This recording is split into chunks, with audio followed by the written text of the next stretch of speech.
অহংকার, jealousy, arrogance, এগুলো থেকে সম্মানিত ভাইয়ের আমাদেরকে বেরিয়ে আসতে হবে। দেখবেন সমাজে যারা খুবই হাম্বল, বিনয়ী, তাদেরকে সবাই পছন্দ করে না?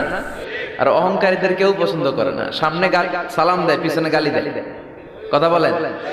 এজন্য অহংকারী হবেন না, বিনয়ী হবেন। বিশ্বনবী বলছেন, আল্লাহ আপনি আমার বিনয়ী বানান, আপনি আমার ধৈর্যশীল বানান, আপনি আমার শুকর গুজার বানান। আমার চোখে আল্লাহ আপনি আমার ছোট বানান, মানুষের চোখে আপনি আমারে বড় বানান। পড়েন আমিন। তো এখানে কি গোখরা সাপ পাওয়া যেত নাকি আগে? বিলটা অনেক বড় ছিল, এখানকার মাছ এসে আমরা খেতাম। সুন্দর একটা এলাকা ছিল। তো এখনো কি আছে জলাটা?